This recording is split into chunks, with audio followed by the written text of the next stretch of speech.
Hernandez. And it's a pleasure for me to be back and to be with you guys here today after it's been over a month. And I was just, for the past month, I've just been doing my clinical externship, but we're going to dive into that a little later. And before we get started, as we always do, we have an icebreaker question. And my icebreaker question for Santi, it's a little bit of an icebreaker and also just like a conversation, is just how has Tay been doing this past month? I know a little bit, but like the show's not so much. And then I know there's huge changes with the cameras. If you guys didn't notice, this is my first time being on the show with the new cameras, and we have new technology in the back and everything. And I'm still learning on how to use all of it, but I'm excited to learn. So Yeah, I'd love to answer your question. Well, yes, there has been our camera gear is completely different. We have Sony cameras, and for those who didn't know, Tay ran with just using iPhones, and it's a perfect example that everybody starts somewhere. And for us, it was the iPhones. And we were never really a fan of the iPhones. I think that always caused like a big problem for us because we were like, I don't know how it looks. But at the end of the day, we really pushed for an upgrade, and in a nonprofit world is completely different. And if it was our own, I think we would be able to find different ways and to make, money and to purchase all of these gear. But in a nonprofit, it is a business, but it's a very different type of business. And so finally we got approval on getting new gear, which was really awesome to upgrade. And if you've noticed on some of our shows, it's been a little tricky to get used to and adjusting, and some things have gone right, some things have gone wrong. Like today, we didn't start on time because our gear wasn't working, and we're still trying to get used to how it works live. We've practiced before. Javier has used the gear before, but when you get new gear, it's always a trial and error. And so that's been new. The other thing is we did just pitch our internship program with Marin 9 to 25 and Find Your Way. Yeah, so that's new. So this gives an opportunity for the youth in the community to participate and learn a little bit more about what Tay is and how they can be involved in the internship. I mean, you can talk about the internship, what you guys presented yesterday, if I'm correct. Yes, yesterday Javier and I went to go present to a group of teenagers in Marin County from various different schools. And I'd say there was around 50 of them, including with Zoom and in person. And it was just a space that Marin 925 hosts every year, that they work with the County of Marin to come together and be able to provide all these different internships from different organizations for youth during the summer, because like a lot of times like we can get bored, there's not much to do, and it helps build like your resume. So we were lucky enough to be able to be a part of the internship program this year. So we are offering up to 3 internship positions with us this summer, and we're really excited. And we've heard that our show was like a really big hit from Nancy. Shout out to Nancy and Gabby for including us in this. And we're all really excited, just because, for me too, because I don't know any of the gear too much or how to manage it or anything. This was like my first day kind of just getting into it. Javier was like kind of like quickly like showing me, but I still need like a little more time. And I think it would be perfect with other youth coming in as well, so we all be learning during the same time and like being able to progress in that. And then also these internships are able to fall into the school year, and then it can also fall into their scholarship program that Find Your Way hosts. So it's a $500 stipend for a scholarship if you're part of any nonprofit. So it goes out to anyone. You don't have to be specifically with us. But yeah, and you also, for this summer internship, you also get $100 stipend, and I believe the course runs from the end of June to the beginning of August. It's only about like 6 weeks or so, but they can always progress longer. And you can go on Marin 9 to 25 on their website, and you can click the internship summer programs, and you can apply, and you can choose us. And you can only choose up to 3 internships that you'd like to do, though. That's the unfortunate part. But if you really want to do 4, Nancy mentioned that you can reach out to her and let her know that you have 4 in mind. And yeah, and we're really excited for that. And the deadline for it is June 6th, so it's coming up pretty soon. And yeah, I'm like really excited for it. Yeah. I think for you, you were an intern originally. Yeah, I was an intern originally. And then you transitioned to being staff. An employee, yes. Yeah. So yeah, that's what, sorry, I didn't mean to cut you off. Go ahead. That's also what I mentioned in the presentation, like our short presentation yesterday, was that I started with Tay when I was 14, and it started off as like an internship, and it started off as 14? Yeah, I was 14. Really? Yeah. Wow. It's been a while. remember that. Mm-hmm. So we're going to talk about career paths and all. So how long have you been with Tay then? Oh, it's about to be, I think, 4 years or 3. It's 3.5, almost 4. Okay. I'm pretty sure. Okay. Yeah. That Or makes 4. sense. Yeah. But yeah, I was with Tay since I was 14, as I mentioned, and then I mentioned that to all the other youth, like showing them as like me as a representation of like how much like Tay like has helped me as if with my communication styles, and like also how like MCM is just not like your coworkers, they're your family. And it's like I love everyone in this building, and it's like the energy in here is like fabulous, and you get like a bunch of everything, and you get invited to so many different things too.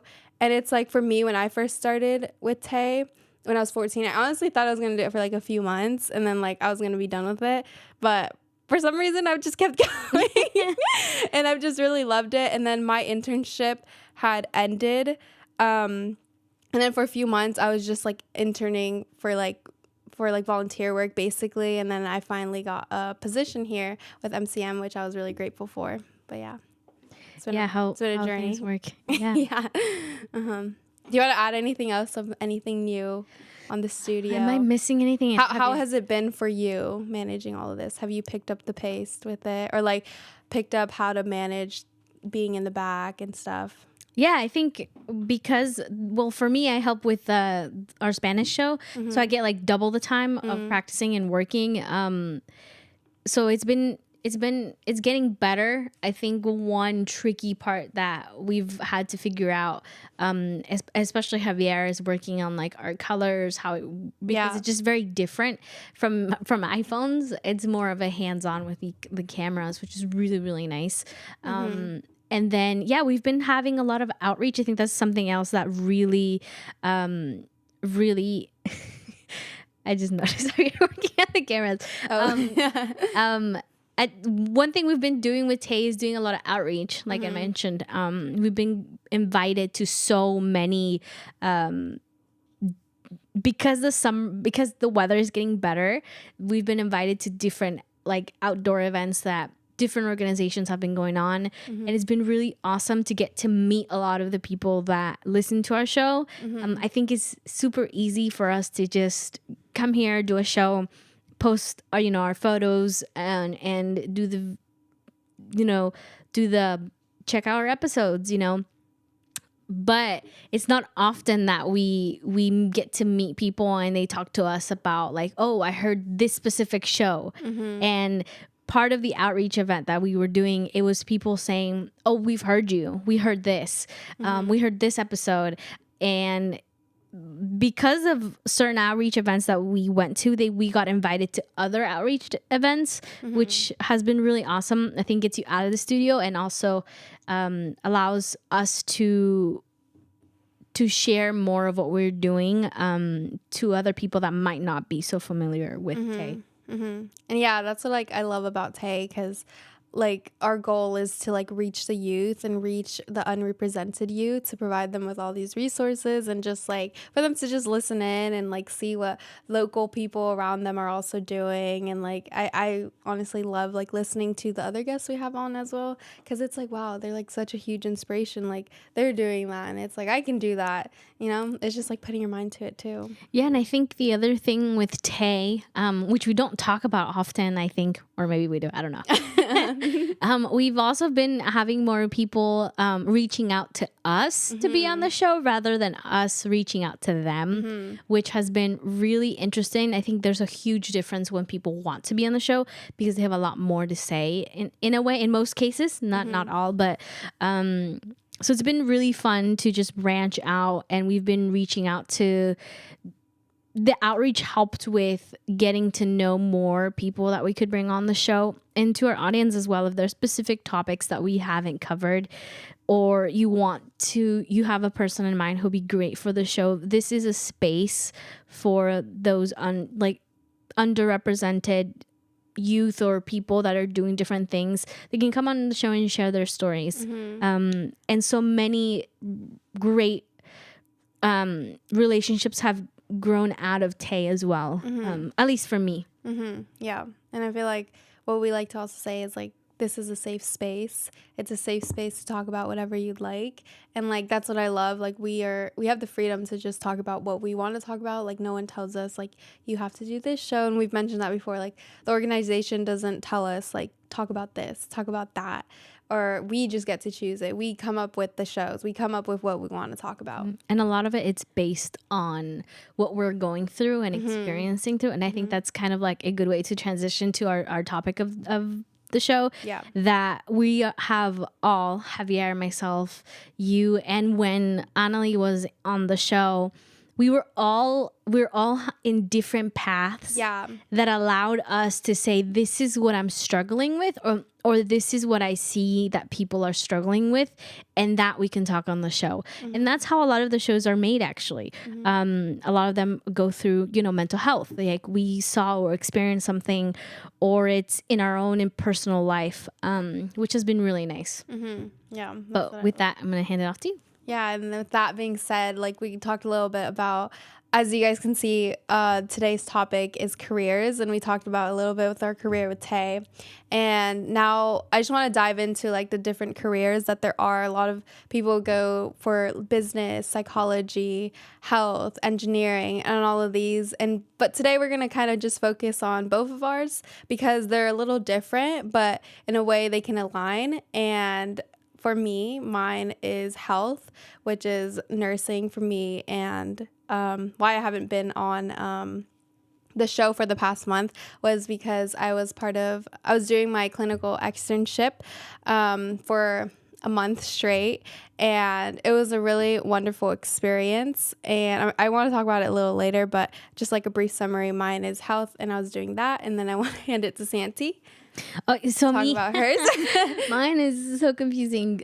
So mine is business, entrepreneurship, and then I would say artistic world. So for me, that's photography, videography, graphic design. I express myself a lot through visual, especially because I'm a visual learner. So that's part of it. And then the entrepreneurship part, my family, we have multiple businesses that we run. And I think. Yeah. Okay. Yeah. Okay. The first question that I want to ask is, because a lot of we're both youth. We both there were times where we just didn't know what we wanted to do. And I think maybe we have talked about this a little before, but I kind of want you to go a little more in depth with it, is how did you know that this was the career for you? And what advice would you give to others who are searching for their career that they haven't found yet? Ooh. It's a little two questions. Something that I think is a question that we all have in a way. You see a lot of people on social media or around you that they seem like they have everything figured out. But they don't. The more I meet people and the more I talk to them, and especially on the show and hearing people's stories, I learned that we're all on the same page on not knowing who we are and what we're going to do. My best advice that I can tell anyone is to do different things. The only way you're going to know what you like and what you don't like is by actually going and doing those things. Because then you can kind of narrow down your choices, what you're good at, what you like, what you enjoy.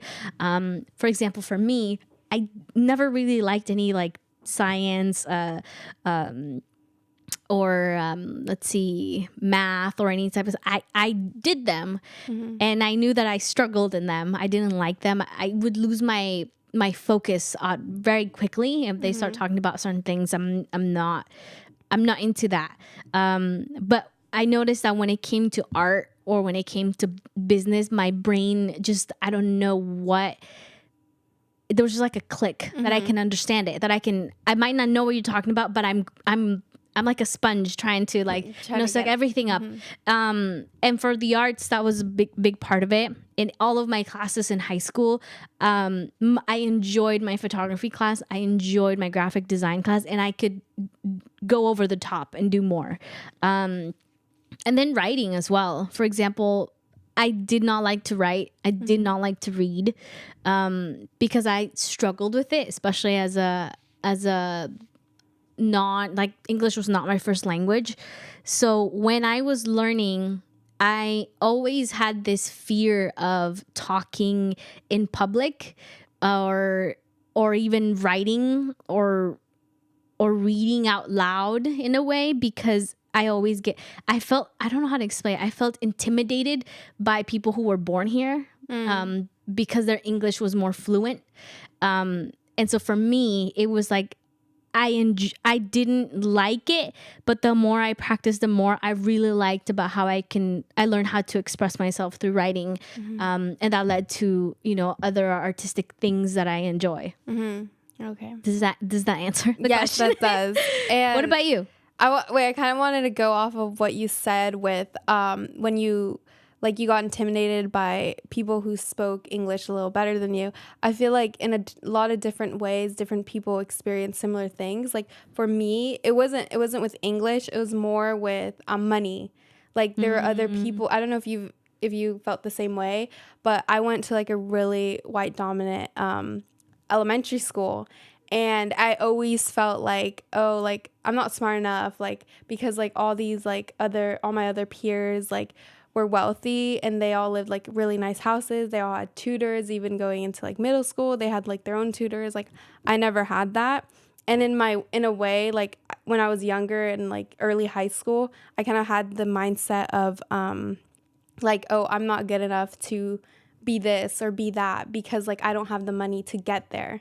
And it's like I kind of would put that boundary between myself because I would say like, oh, I'm not good enough, like I'm not going to get there. And like, because I would see all these other people, but then I would see more like not my race being in those positions. And it's like, but it's like also just like having the will to like switch that mindset. And like I changed like my mindset in that. And I'm like, if I don't see anyone else in that position, I want to be one of those first people to do that. Because it's like, I know that I'm not going to be the first, but I know that there are others who have done it, who are within my race or within other races who are not predominantly white.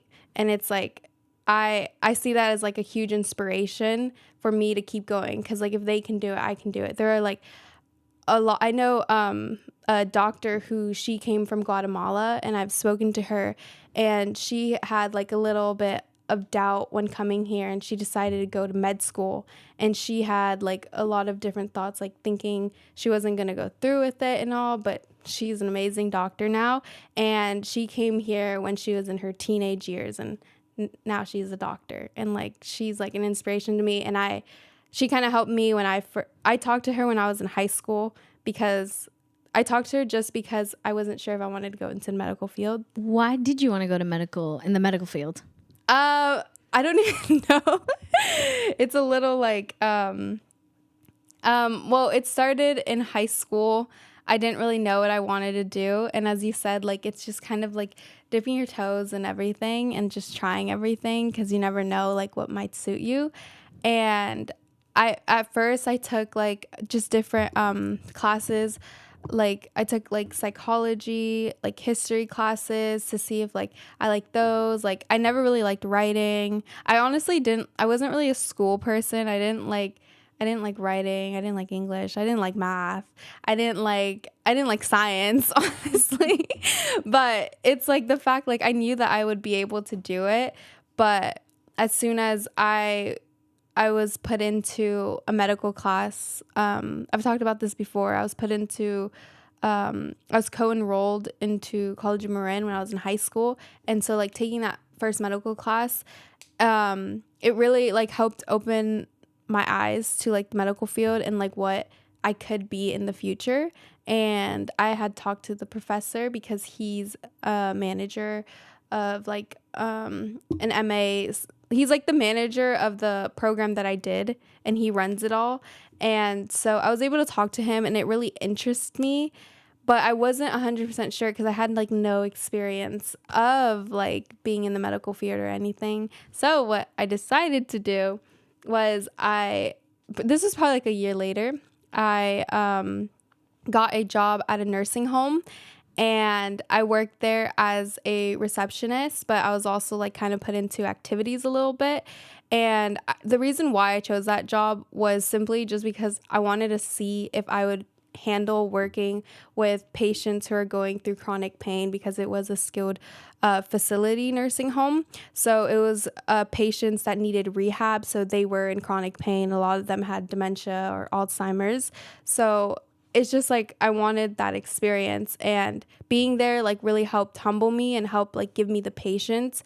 And it's like I'm not the one who's suffering, they are. And it's like being able to care for them in like the smallest way. I wasn't able to do much, but like bring them something to eat or like help them get from one place to another was just like, it just like really touched me, and I just wanted to be able to do more. So like during my time there, it just really like made me want to be like, yes, I definitely want to care for others and help others in many different ways, including like with my family too. That's awesome.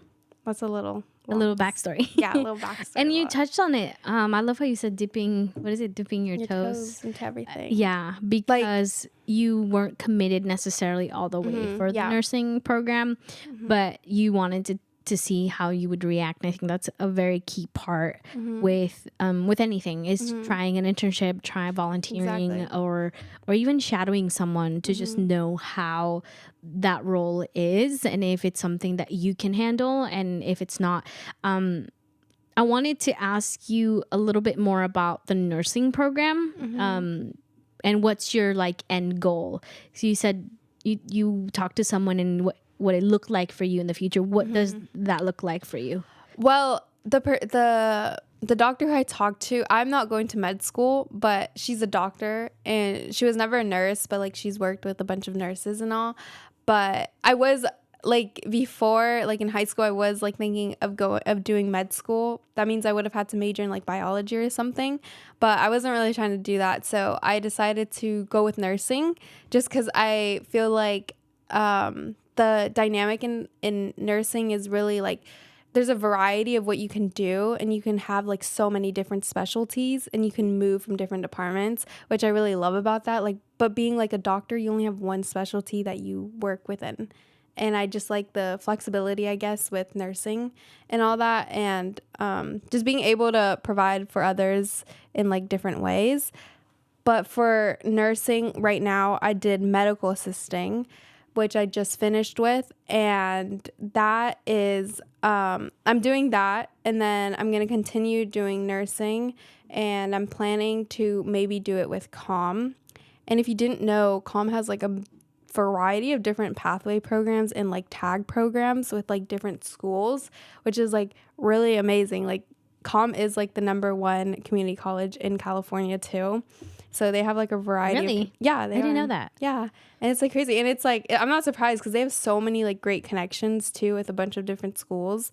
And like, for example, like with Berkeley, it's really easy to transfer to like Berkeley from CALM, and a lot of different UCs as well. Because they have like tags. SF State, Sonoma State. A lot of UCs too. I want to, I was going to say a phrase, but I totally forgot. I wanted to pick your brain on this. You want what? I want to pick your brain on Okay. this. So I learned that from Esmeralda, by the way. So for someone who wants to be a nurse, see, I didn't even know this about COM. How was your experience? And do you recommend taking that path, especially from someone who comes, let's say, from a low-income family, or they're an individual who maybe is much older, who doesn't have, for example, for me, I'll give you a little bit of context of why I'm asking. For me, is if I go to COM, I still need to provide my family's tax information. Even though I'm over 21, I can't do it by myself. I can't base it just on my income. They for FAFSA, for example. I'm talking about FAFSA. So, but there are people who don't have that, and who don't have like people to put their taxes in, and they're scared of committing to, you know, a 4-year commitment. How is your experience with COM? If they took that route instead of a 4-year, do you recommend it? How was your experience? Do you get what I'm saying? Yes, I do. I personally definitely recommend it, especially coming from a low income household. I'd say the main reason why I did choose medical assisting, because like I could have easily just done all my nursing prereqs and then applied to nursing programs. I could have done that, but I decided to do medical assisting specifically because I am low income, so it makes it okay. Basically, it's because I wanted to become an MA so I can work as an MA while finishing nursing. And if you don't know, MAs make really good money in California, and especially with like higher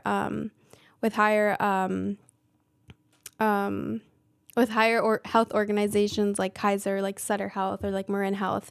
They make like a really good amount of money that you'd be able to sustain yourself. So that's why I wanted to do medical assisting, because now as I'm an MA, I'm going to be able to support myself financially, be financially steady for the next like few years that I'm finishing nursing, instead of like having to work a regular like part-time or like full-time job with like at a restaurant or something like that, instead of working for like all those years of nursing and then going into nursing. So you're getting kind of like an experience, yes, and while also you're still at school. Yes, and that's like a really good thing. And not all nursing programs, but some nursing programs do require you to have volunteer work or experience in medical settings. So it's giving me clinical hours as like, it can be, even though I'm like getting paid for it, it can be considered as volunteer work. So like it really like boosts your chances if you want to apply to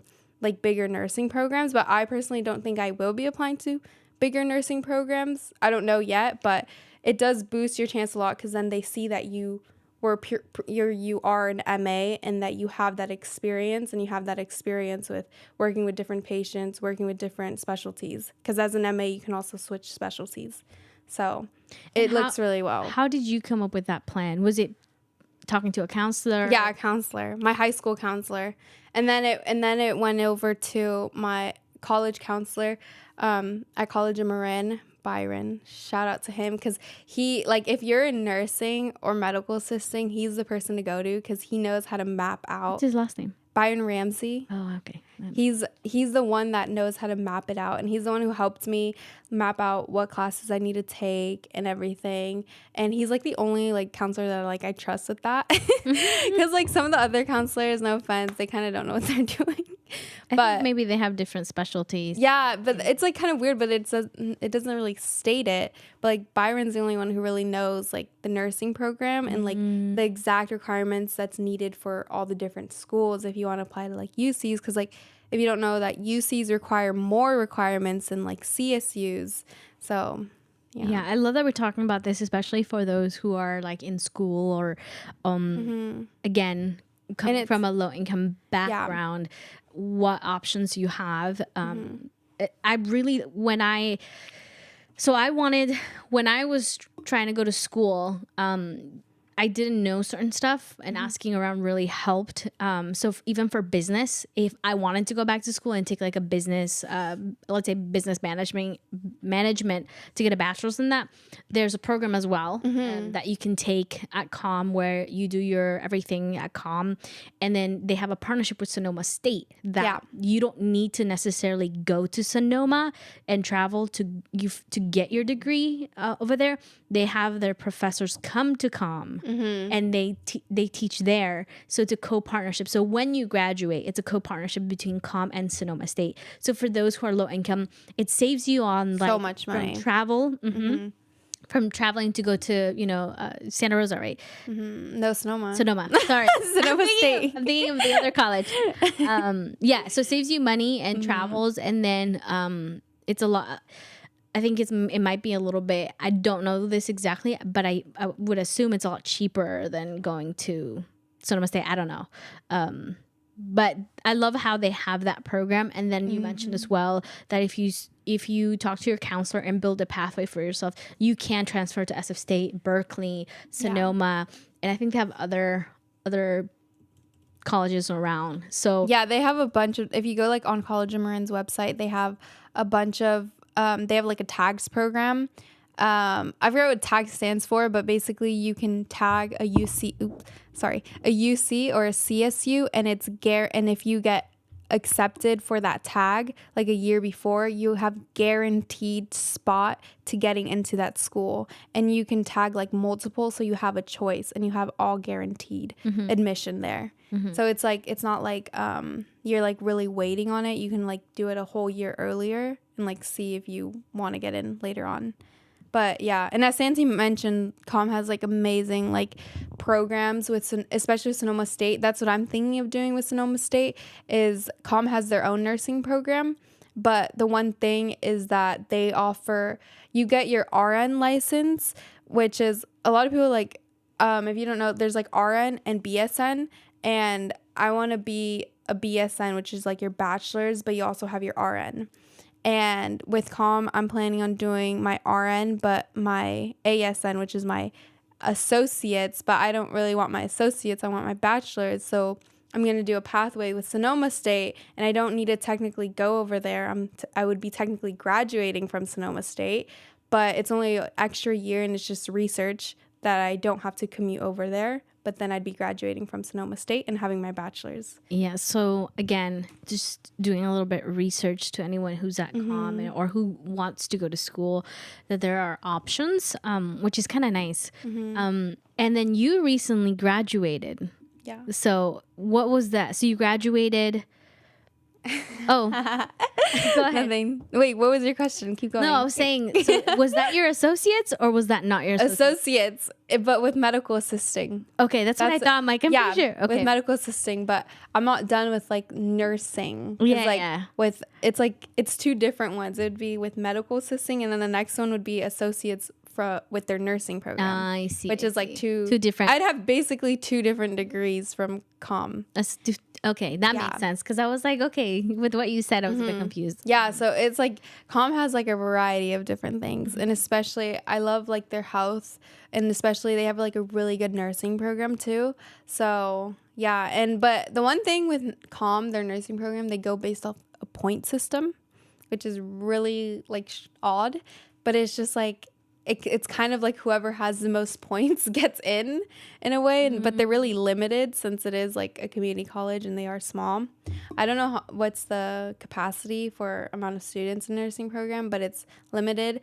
And it just like, as I mentioned before, like you having previous experience as like an MA, having all those clinical hours like really helps boost it, because like one of their points is like having over 1,000 clinic hours in like either as an MA or a CNA.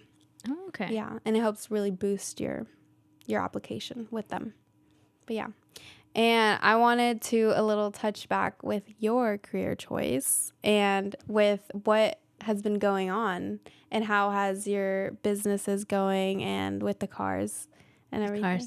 The cars. You know, that's the beautiful thing about starting something that you're passionate about, that it can transition. And it doesn't have to you don't have to stick with with how it started. It's your starting point, and that can transition, through the years. So we have, with my family, we have multiple businesses. But for me, for example, with Tay, I did it similar to you. I thought I was going to do it for a couple of months. And then that transitioned to them saying, you're going to be paid, blah, blah, blah. And I did it. It was, I think it was 17 or 18. I think it was 18. And I hadn't had like any official like income come in. So for me, it was more of like, I'm doing this to get experience, to learn, and I'm getting money on the side. This is kind of like a bonus. And then, I started saving up my money, and that kind of transitioned to something that I didn't necessarily feel like a job. And that transitioned to different opportunities at MCM, which allowed me to design a lot of graphic works for MCM, which I didn't know that I really would enjoy. In high school, like I did graphic design, but it was more of like stuff that we did, projects and stuff. I never had really practice. So coming here and MCM giving me the opportunity to design, I realized how much I liked it, how much I liked working with different programs and saying, hey, we have this event. How can we brand it, market it, right? What does that look like? And me basically shadowing Chris in a way, him teaching me about marketing and communications. So I really liked that. And then that has led me to the social media part, which I enjoy. I love doing videos, especially, I like angles. I like storytelling, that really the writing and the storytelling kind of mixed together. And then with the businesses, it was mainly through my family. My family, when they came here, they couldn't apply for a job. That wasn't in the cards for us. So they started being self-employed. That's how it started. And then that has evolved to their own businesses from cleaning business to a painting business that my mom owns the cleaning, my dad owns the painting.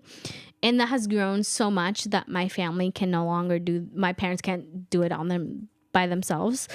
And then that's where I grew up, and my English is a lot better than theirs. And they asked like, hey, is this something you're interested in? My family never really forced me to be like, you have to help manage these businesses. It was more of my dad saying, and my mom saying, hey, look, there's an opportunity here for you to grow and learn along with us. Or you can do your own thing.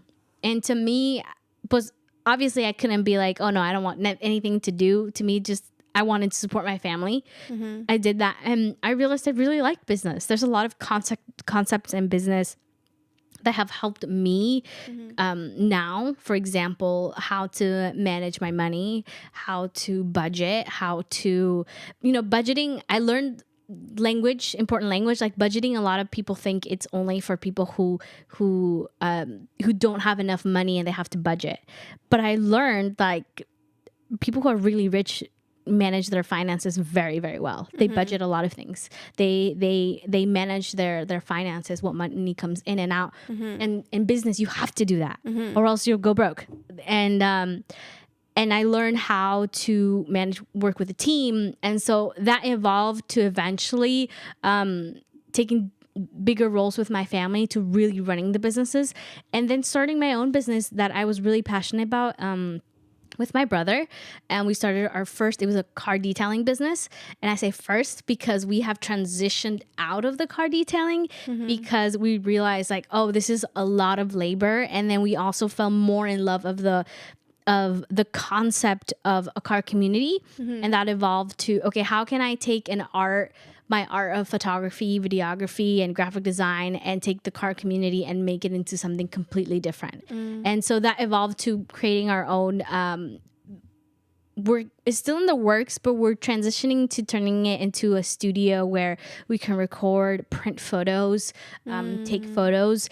And then now that has evolved to a much, much bigger thing because as you know, we did the graduation for Presente alumni. We shot the whole event. We took photos of the whole event.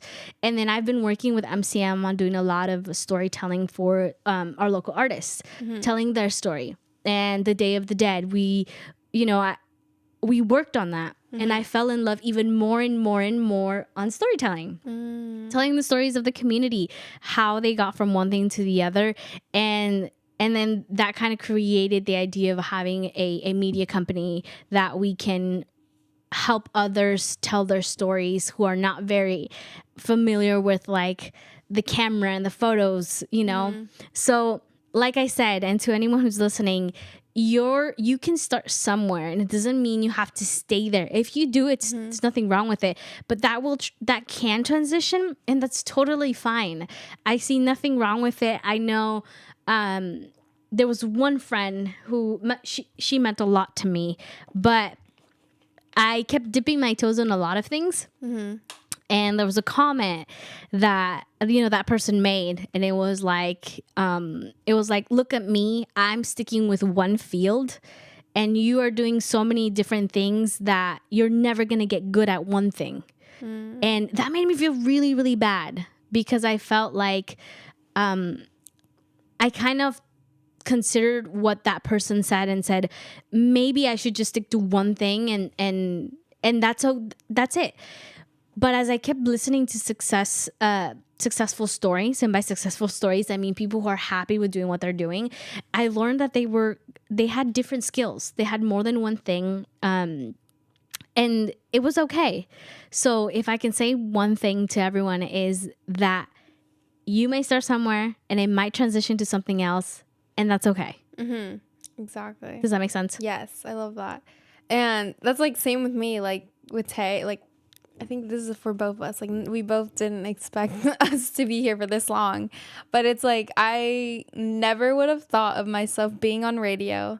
I never would have thought of myself being on a podcast talking. Before when I first started, podcasts like wasn't a big thing as it is now. Like it wasn't like no one really like, or not that I know of, no one really like listened to podcasts or anything like that. But now it's like it's a lot more popular. And like as I said, I would have never expected myself to be here and like to continue to be doing this, but I honestly love it so much. Although it's like not my career choice, and it is like totally different to like my actual career choice, I like love doing this, and it's just like a passion that I have and that I really hope to remain to have in the futures to come. So yeah, I think it's like very similar. And a side thing that I wanted to ask for you was, with a lot of business owners, especially new business owners, they're trying to plan, like they have like already what they want to do, but they're scared of like putting that money in. And it's like that, just like that challenge, and like how to break through with putting in that much money in. What advice would you give them to be able to do that first step? Does that make sense? Yeah, like starting and investing your money. Yes, like because I know that can be like really scary for some people, because like it's like you don't know if like you're gonna receive profit back. Yeah, that is a big fear amongst all, I think, entrepreneurs. But the one thing that, how do I answer that question? I'm gonna take the car detailing one. There are many ways you can go about it. There can be, you can invest all your money in, which is one way to do it. It can be, again, that risk factor. There's that other part where you can challenge yourself to figure out ways where you can fund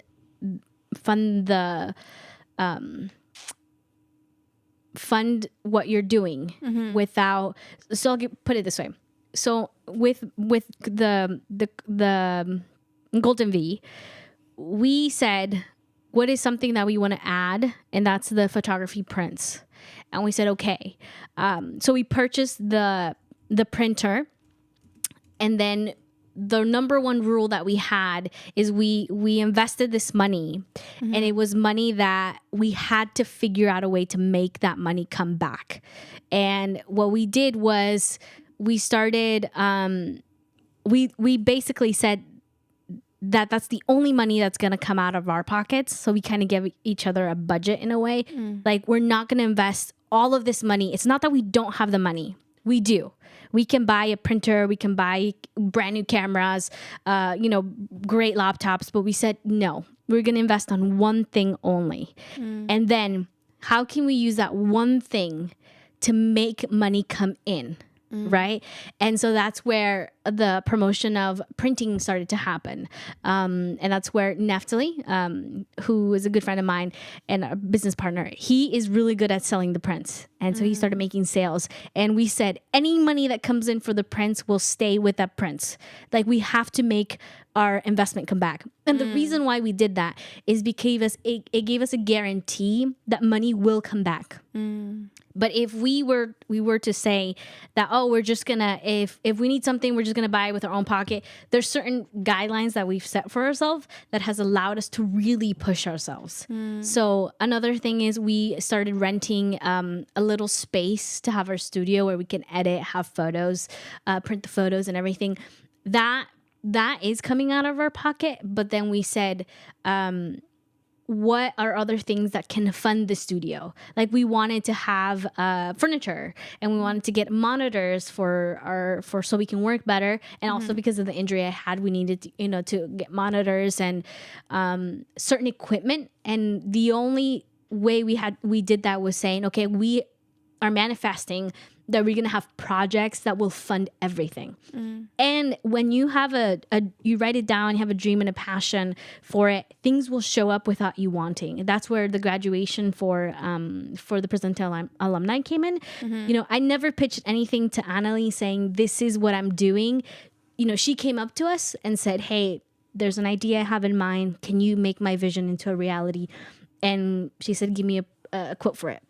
And we said, okay, we gave her a quote. It worked out. We also understand some nonprofits. We made it work. And that project itself funded a lot of things in the studio. So for any entrepreneur out there, I would say, you can throw all your money in and invest in a project. But I would say be really strict. What has worked for us is being strict and saying, we're not going to just, it needs money, put money in. It's also figuring out a way that anything that you've invested in to bring money back, and being very, very strict with it. That really has allowed us in our own little studio to fund a lot of things that hasn't come out necessarily in our pocket all the time.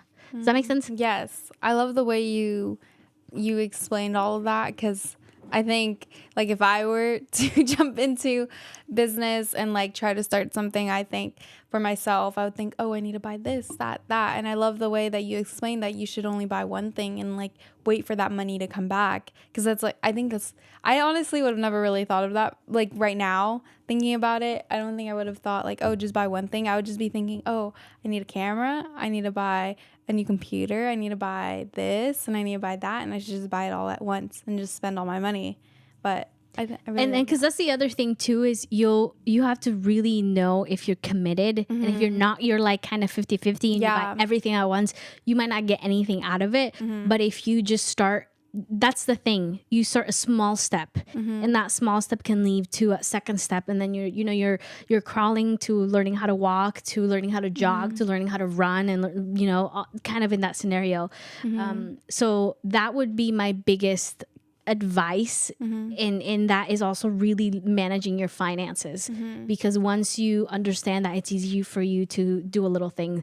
And something that a lot of people might not know straight off the bat, for us, that's kind of what we started with when talking about, like, money wise.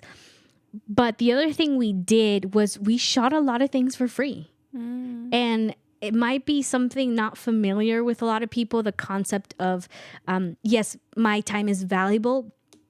Absolutely, it is.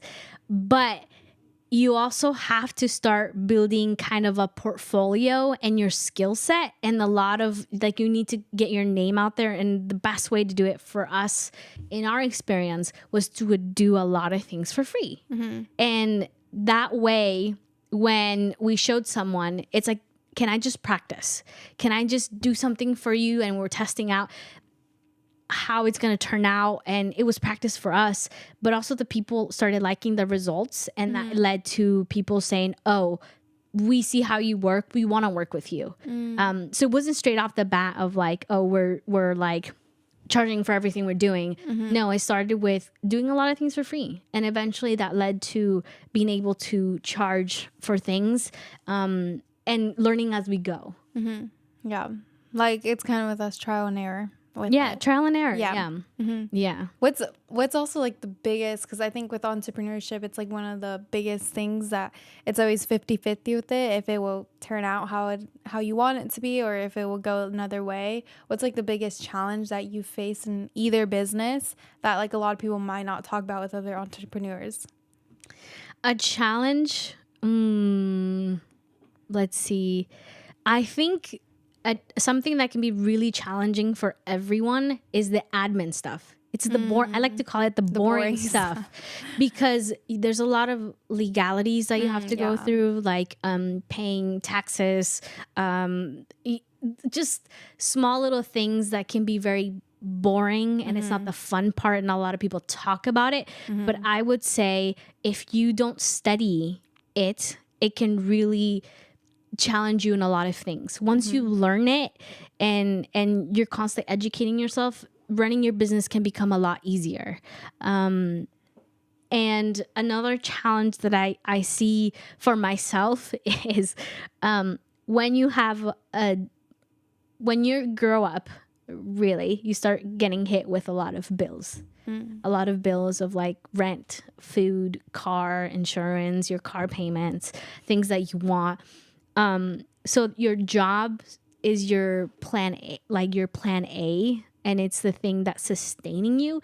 And when you have you're starting your side business, you tend to prioritize your job the most because it's what's providing for you.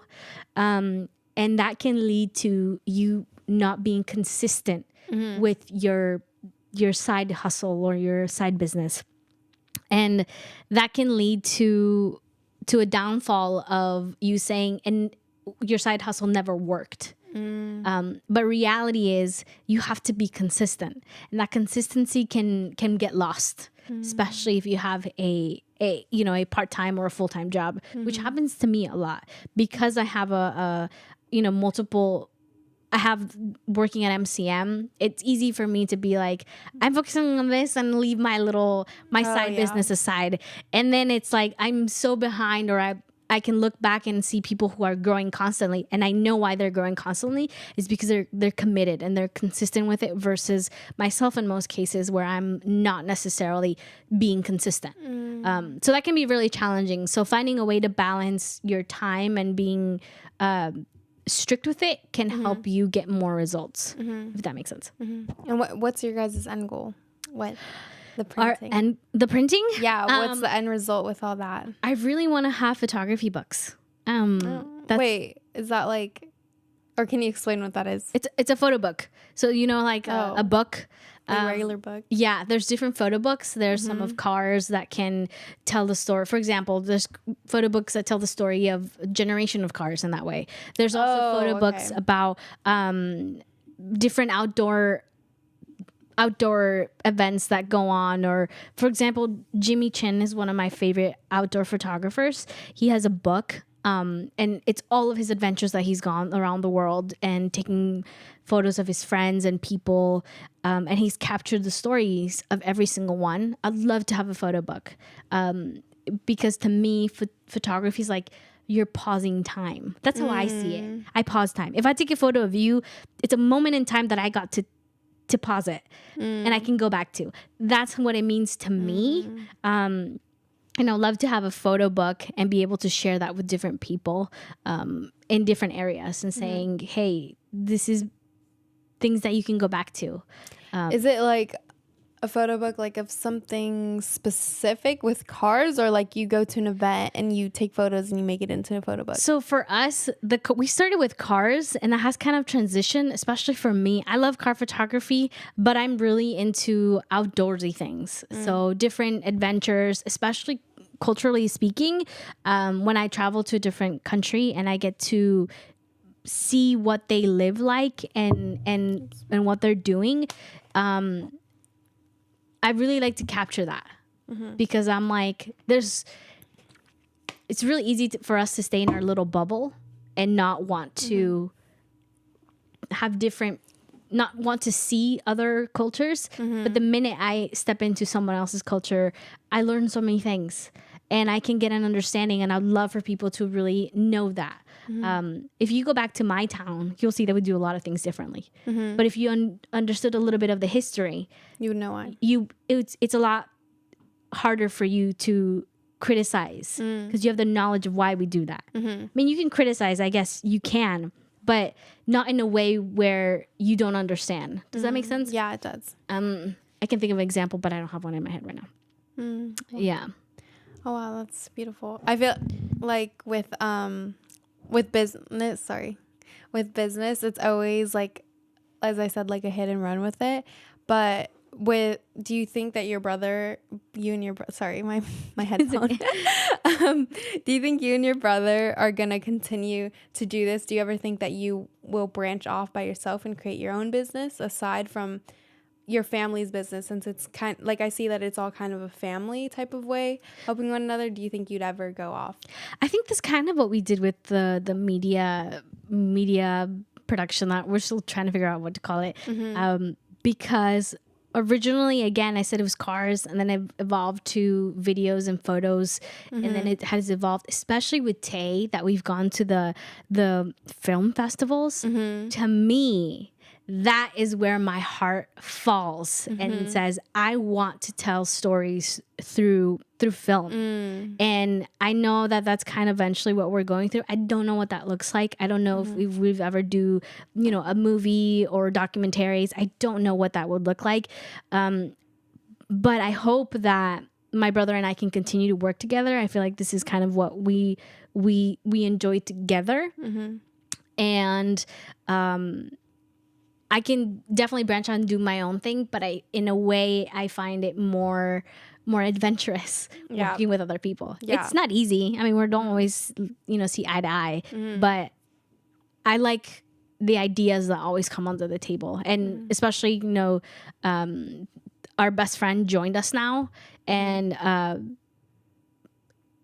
he also has different ideas, and when you work in a team like that, I feel like there's just more things blossom that if I were just by myself, I feel like I would just stay with one line versus going different routes. But anyway, that sounds perfect. So we have about 3 minutes left, and we're just gonna wrap it up now. And I just want to say that, as I said in the beginning, it was a pleasure to be back, and I'm so grateful to be back with you guys and to be on the show. And I'll see you guys on next week's show.